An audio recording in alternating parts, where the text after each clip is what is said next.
Hello students, welcome to our YouTube channel Histone institute. तो इस video के अंदर हम शुरू करने जा रहे हैं गोल्जी बॉडी के बारे में। ठीक है, तो देखते हैं टॉपिक क्या है हमारा। देखिए, गोल्जी ऑपरेटस। गोल्जी ऑपरेटस में क्या है, कैमिलो गोल्जी नाम के एक साइंटिस्ट ने 1898 में सेल के अंदर एक डेंसली स्टेन्ड रेटिक्यूलम क्या होता है? रेटिक्यूलम होता है नेटवर्क। रेटिक्यूलम क्या होता है? नेटवर्क। यानी कि एक नेटवर्क जैसा स्ट्रक्चर देखा जो कि डेंसली स्टेन्ड था, जो कि डार्क कलर का था, न्यूक्लियस के पास। और उसको क्या नाम दिया गया? Golgi body. उसको नाम दिया गोल्जी बॉडी। अगर हम गोल्जी बॉडी की बात करें, मॉर्फोलॉजिकली ये 3 प्रकार का होता है। सिस्टरने कैसे होते हैं? सिस्टरने कुछ ऐसे दिखते हैं। ऐसे दिखने वाले स्ट्रक्चर को क्या बोला जाता है? ऐसे दिखने वाले स्ट्रक्चर को सिस्टरने बोला जाता है। तो टिब्यूल कैसे होते हैं? टिब्यूल कुछ ऐसे ट्यूब लाइक स्ट्रक्चर्स होते हैं, उनको हम क्या बोलते हैं? उनको हम बोलते हैं टिब्यूल। क्या बोलते हैं उनको? टिब्यूल। और वेसिकल्स कैसे होती है? वेसिकल जो होती हैं वो बलून लाइक स्ट्रक्चर होती हैं, यानी कि स्फेरिकल बॉडीज होती हैं, उनको बोलते हैं वेसिकल्स। राइट। उसके बाद अगर हम बात करें सिस्टरने की, तो सिस्टरने दिखने में फ्लैट होते हैं और डिस्क शेप स्ट्रक्चर होते हैं। कैसे होते हैं? डिस्क शेप स्ट्रक्चर होते हैं। तो बहुत सारे सिस्टरने, अगर मैं इसको छोटा शॉर्ट फॉर्म में बनाऊं, कुछ ऐसे करके बना दूं, तो ये एक सिस्टरने है, फिर ये दूसरा सिस्टरने है, फिर ये तीसरा सिस्टरने है।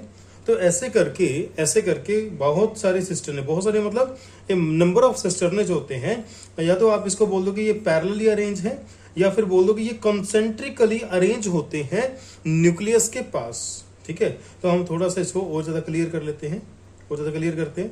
देखिए, ये होता कैसा है, जैसे हम यहाँ पे ड्रॉ करते हैं, तो यहाँ पे हमारे पास क्या है? एक सिस्टरने, यहाँ दूसरा सिस्टरने, और यहाँ तीसरा सिस्टरने। ऐसे करते करते मल्टीपल सिस्टरने अपने आप आपस में क्या हो जाते हैं? अटैच हो जाते हैं और एक कॉम्प्लेक्स बना लेते हैं, जिसको हम गोल्जी अपरेटस या गोल्जी कॉम्प्लेक्स बोलते हैं। और इसके पास इस साइड क्या होता है? इस साइड न्यूक्लियस प्रेजेंट होता है। इस साइड क्या होता है? न्यूक्लियस प्रेजेंट होता है। तो इसलिए हम बोलते हैं कि यहाँ पे जो सिस्टरने प्रेजेंट हैं वो पैरेलल या कॉन्सेंट्रिकली अरेंज होते हैं न्यूक्लियस के पास, नियर द न्यूक्लियस। राइट। उसके बाद तो अगर हम एक गोल्जी कॉम्प्लेक्स की बात करें, तो उसके अंदर जो नंबर ऑफ सिस्टरने होते हैं वो वेरिएबल होते हैं। नंबर ऑफ सिस्टरने क्या होते हैं? वेरिएबल होते हैं। यानी कि नंबर ऑफ सिस्टरने जो है वो कम भी हो सकते हैं, वो ज्यादा भी हो सकते हैं। ठीक है, और ये आपस में क्या होते हैं? ये आपस में कनेक्टेड होते हैं एक दूसरे से कनेक्टेड होते हैं, ताकि एक कॉम्प्लेक्स बना सकें, और उसको हम बोलते हैं गोल्जी कॉम्प्लेक्स। नेक्स्ट है हमारे पास उसका स्ट्रक्चर। देखिए, गोल्जी कॉम्प्लेक्स, ये जो हमारे पास इसका स्ट्रक्चर है, इसको हम बोलते हैं कॉनकेव फेस। और इसको हम थोड़ा सा कुछ ऐसे ड्रॉ करते हैं कॉन्वेक्स की फॉर्म में। ठीक है, तो ये जो होता है, ये कॉन्वेक्स सरफेस होता है, ये न्यूक्लियस की साइड होता है। कौन सी साइड होता है? न्यूक्लियस की साइड। और ये वाली साइड कौन सी साइड होती है? ये वाली साइड होती है हमारी सेल मेम्ब्रेन वाली साइड। ये कौन सी साइड होती है? ये सेल मेम्ब्रेन की साइड होती है। ये सेल मेम्ब्रेन की साइड होती है। राइट।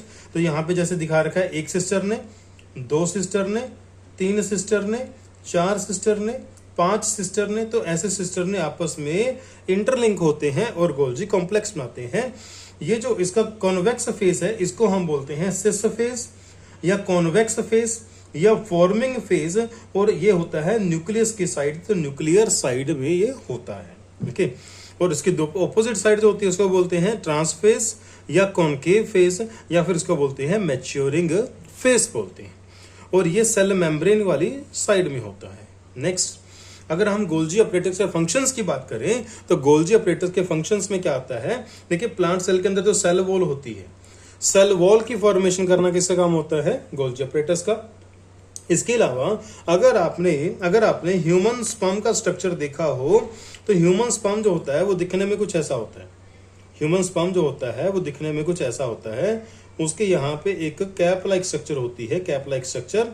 तो इस कैप लाइक स्ट्रक्चर को हम क्या बोलते हैं? इसको बोलते हैं एक्रोसोम। क्या बोलते हैं इसको? इसको हम बोलते हैं एक्रोसोम। तो ये एक्रोसोम की जो फॉर्मेशन होती है, ये किससे होती है? ये गोल्जी कॉम्प्लेक्स से होती है। ये किससे होती है? गोल्जी कॉम्प्लेक्स से होती है, इसको ध्यान रखेंगे आप। नेक्स्ट, इसके अलावा देखिए सेल के अंदर बहुत सारी चीजों की पैकेजिंग करी जाती है, बहुत सारी चीजों की। जैसे कि मैं आपको बताऊं, देखिए यहाँ पे इस साइड क्या प्रेजेंट है, इस साइड न्यूक्लियस प्रेजेंट है, लेकिन न्यूक्लियस और सिस फेज जो होता है गोल्जी कॉम्प्लेक्स का, इनके बीच में यहाँ पे ईआर प्रेजेंट होता है। तो ईआर से बनने वाले प्रोटीन या ईआर से बनने वाले लिपिड जो होते हैं वो इस फेज के अंदर एंटर कर जाते हैं, और जब करते कराते यहां से ये जब बाहर निकलते हैं तो ये वेसिकल की फॉर्म में बाहर निकलते हैं। तो प्रोटीन हो या लिपिड, उसके ऊपर एक मेम्ब्रेन की कवरिंग बन जाती है, राइट। यानी कि फोस्फो जहां पे प्रोटीन और लिपिड जब यहाँ पे एंटर करते हैं तो उसके ऊपर कोई कवरिंग नहीं होती, लेकिन जब बाहर निकलते तो उनके ऊपर कवरिंग हो जाती है। तो हम इस कवरिंग की फॉर्मेशन को क्या बोलेंगे, पैकेजिंग। क्या बोलेंगे इसको, पैकेजिंग। तो गोल्जी अपरेटस जो होता है ये मटेरियल्स की पैकेजिंग करता है। क्या करता है, इसकी पैकेजिंग करता है। तो सेल के अंदर जो मटेरियल्स होते हैं, उन मटेरियल्स इंट्रा सेलुलर सेल के अंदर जो मटेरियल्स हैं उनकी ये पैकेजिंग करता है। अब पैकेजिंग के बाद हो सकता है कि वो चीज सेल के अंदर यूज हो सकता है वो सेल से बाहर सिक्रीट आउट कर दी जाए, राइट।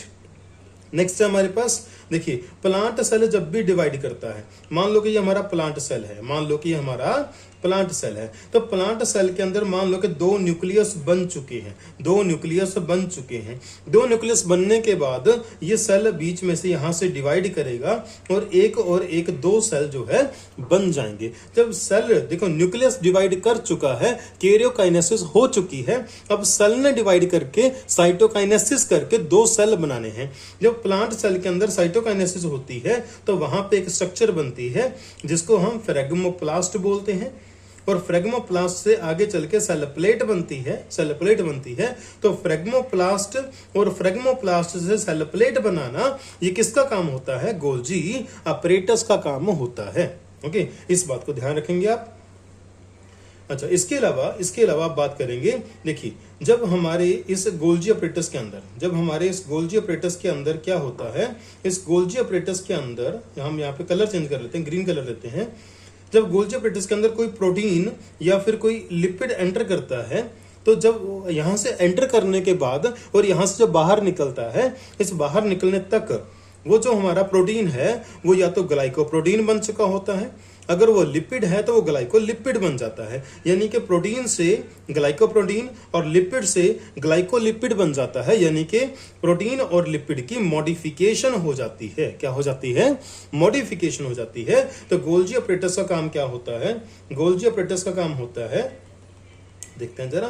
तो गोल्जी अपरेटस जो होता है उसका काम क्या होता है, उसका काम होता है प्रोटीन्स और लिपिड जो है उनको मॉडिफाई करके ग्लाइकोप्रोटीन और ग्लाइकोलिपिड्स में चेंज करना। ठीक है, तो ये हमारे पास गोल्जी अपरेटस के फंक्शंस। नेक्स्ट हमारे पास कुछ क्वेश्चंस है, लेकिन क्वेश्चंस करने से पहले आपको एक इंपॉर्टेंट पॉइंट बता दूं।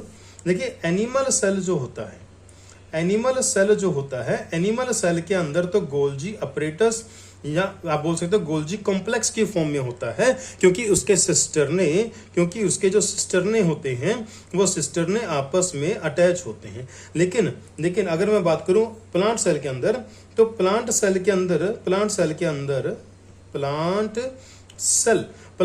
के अंदर जो सिस्टरने होते हैं वो आपस में अटैच नहीं होते, तो वो सारे के सारे सिंगल प्रेजेंट होते हैं। तो हम प्लांट के केस में इसको गोल्जी कॉम्प्लेक्स नहीं बोलते, हम इनको बोलते हैं डिक्टायोसोम्स। हम इनको क्या बोलते हैं, हम इनको डिक्टायोसोम्स बोलते हैं,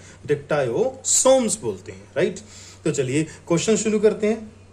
हमारा क्वेश्चन क्या है, Golgi apparatus was first observe by, सबसे पहले गोल्जी अपरेटस को किसने ऑब्जर्व किया, शिवान ने तो भी एनिमल सेल के ऊपर काम, एनिमल और प्लांट सेल के ऊपर काम किया था। और ये क्या था, ये मतलब जूलोगिस्ट था, ये जर्मन जूलोगिस्ट था, उसने सेल थ्योरी दी थी 1839 में। ठीक है, यस, कैमिलो गोल्जी ने गोल्जी अपरेटस को ऑब्जर्व किया था सबसे पहले। तो हमारा आंसर क्या आएगा, second option, B option, right. Robert Brown, अच्छा कैमिलो गोल्जी ने कब डिस्कवर किया था इसको, 1898 में। कब ऑब्जर्व किया था, 1898 में। रॉबर्ट ब्राउन ने न्यूक्लियस की डिस्कवरी करी 1831 में न्यूक्लियस की डिस्कवरी करी। इन चीजों को रिपीट करते हुए चलिए, देखिए जितना आप चीजों को रिपीट करोगे उतना ही वो टॉपिक आपको बेटर अंडरस्टैंड होगा, समझ आएगा और याद भी रहेगा, ठीक है। और अपने मार्क्स देखिएगा, बहुत अच्छे से इंप्रूव करेंगे, बस चीज़ों को रिवाइज करना शुरू करिए, ओके। रुडोल्फ विर्चो ने स्टेटमेंट दी थी ओमनिस सेल्यूला ई सेल्यूला, ठीक है जी। और कब दी थी? 1855 में, 1855। हमारा आंसर क्या आएगा यहाँ पे? Second option, Camillo Golgi. Next है हमारे पास, Golgi apparatus is an important site for the formation of. Golgi apparatus एक इंपॉर्टेंट साइट है किसके फॉर्मेशन के लिए? स्टार्च एंड लिपिड के लिए? नहीं। लिपिड्स एंड प्रोटीन्स के लिए? बिल्कुल नहीं। स्टार्च एंड ग्लाइकोप्रोटीन्स के लिए? बिल्कुल नहीं। ग्लाइकोप्रोटीन्स एंड ग्लाइकोलिपिड्स के लिए? यस। तो हमारा आंसर आएगा यहाँ पे डी ऑप्शन। नेक्स्ट है हमारे पास, which of the following statement is incorrect about या with respect to Golgi apparatus. Golgi apparatus के बारे में इनकरेक्ट स्टेटमेंट कौन सी है? सिस्टरने रिजेंबल एससीआर, देखिए हाँ बिल्कुल सही है। देखिए गोल्जी अपरेटस के अंदर जो सिस्टरने होते हैं, गोल्जी अपरेटस के अंदर जो सिस्टरने होते हैं वो भी कुछ ऐसे स्मूथ होते हैं। कैसे होते हैं वो? स्मूथ होते हैं, यानी कि उनकी सरफेस पे राइबोसोम वगैरह नहीं होते। ऐसा ही गोल्जी अपरेटस के अंदर होता है, ऐसा ही एससीआर के अंदर होता है। तो ये पॉइंट बिल्कुल सही पॉइंट है। It is non membrane bound, नहीं बिल्कुल गलत बात है जी। हमारा गोल्जी अपरेटस होता है ये सिंगल मेम्ब्रेन बाउंड होता है। क्या होता है ये सिंगल मेम्ब्रेन बाउंड होता है, सिंगल मेम्ब्रेन बाउंड होता है, राइट। तो ये हमारा आंसर आ सकता है क्योंकि ये स्टेटमेंट इनकरेक्ट है और हमसे इनकरेक्ट ही पूछा गया था, right. Golgi apparatus has two face, cis and trans, ये बिल्कुल सही है, ये बिल्कुल सही है। It is composed of flattened sac called cisternae, ये भी सही है। देखिए ये सेकंड स्टेटमेंट गलत है और हमसे इनकरेक्ट गलत ही पूछा गया था, तो हमारा आंसर क्या आएगा? Second option, B option. Next question है हमारे पास, which of the following is common to both ER and Golgi complex. भाई ऐसा कॉमन क्या है जो दोनों के अंदर है? एंडोप्लाज्मिक रेटिकुलम के अंदर भी है और गोल्जी कॉम्प्लेक्स के अंदर भी प्रेजेंट है। ऐसा क्या है? बोथ हैं सिस्टर ने, वो ये बात हाँ आ सकती है भाई, दोनों के अंदर सिस्टर ने होते हैं, ये बात सही है। बोथ कंटेन ऑन डीएनए, नहीं, डीएनए दोनों में से किसी के पास नहीं होता। बोथ डबल मेम्ब्रेन बाउंड, नहीं, दोनों ही सिंगल मेम्ब्रेन बाउंड होते हैं। वो तो सेमी ऑटोनोमस ऑर्गेनेली, नहीं, दोनों में से कोई भी सेमी ऑटोनोमस ऑर्गेनेली नहीं होता। सेमी ऑटोनोमस ऑर्गेनेली जो होता है वो या तो क्लोरोप्लास्ट होता है, वो या तो क्लोरोप्लास्ट होता है या फिर वो माइटोकॉन्ड्रिया होता है, या फिर वो माइटोकॉन्ड्रिया होता है, लेकिन इन दोनों में से नहीं होता, इन दोनों में से नहीं होता। तो हमारा आंसर क्या आएगा? First option. Next question, in number of proteins synthesized by ribosomes present on the ER are transferred to। देखिए यहाँ पे हमारा न्यूक्लियस प्रेजेंट है, तो न्यूक्लियस की आउटर मेम्ब्रेन है ये। और आउटर मेम्ब्रेन के ऊपर क्या लगे होते हैं? आउटर मेम्ब्रेन के ऊपर लगे होते हैं हमारे एंडोप्लाज्मिक रेटिक्यूलम, एंडोप्लाज्मिक रेटिक्यूलम। मान लो यहाँ पे RER है, ये राइबोसोम है, यहां से निकला प्रोटीन, तो प्रोटीन जैसे ही यहां से निकलेगा ER से जो भी राइबोसोम, ER के ऊपर जो राइबोसोम है वहां से जो भी प्रोटीन बनेगा वो कहां जाएगा? वो सबसे पहले हमारे गोल्जी अपरेटस के सिस फेज में एंटर करेगा और फिर यहां से ट्रांस फेज में पैकेजिंग के बाद यहां से निकलेगा, और जब निकलेगा तो मॉडिफाई होकर निकलेगा ग्लाइकोप्रोटीन की फॉर्म में। तो यहाँ पे प्लास्टिड के पास नहीं जाता, वैक्यूल के पास नहीं जाता, लाइसोसोम के पास नहीं जाता, तो किसके पास जाता है? गोल्जी अपरेटस के पास जाता है। तो हमारा आंसर क्या आएगा? D option. नेक्स्ट क्वेश्चन, नहीं देखिए इतने क्वेश्चन इस चैप्टर के अंदर, इस टॉपिक के अंदर, ठीक है। आई होप कि आपको ये वीडियो अच्छी लगी होगी। नेक्स्ट टॉपिक के अंदर, नेक्स्ट वीडियो के अंदर हम पढ़ने जा रहे हैं लाइसोसोम्स के बारे में, ओके। तो इस वीडियो के अंदर बस इतना ही। आई होप कि आपको ये वीडियो अच्छी लग रही होगी। अगर आपको ये नोट्स अच्छे लग रहे हैं, आपको ये नोट्स की रिक्वायरमेंट है, तो कमेंट सेक्शन के अंदर कमेंट करें। अगर आपको कोई डाउट है तो कमेंट सेक्शन के अंदर क्वेरी करें, हम डेफिनेटली आपको रिप्लाई करेंगे। अगर आपको ये वीडियो अच्छी लगे तो अपने दोस्तों के साथ शेयर करें और कमेंट करें और लाइक करें। Thank you, have a nice day.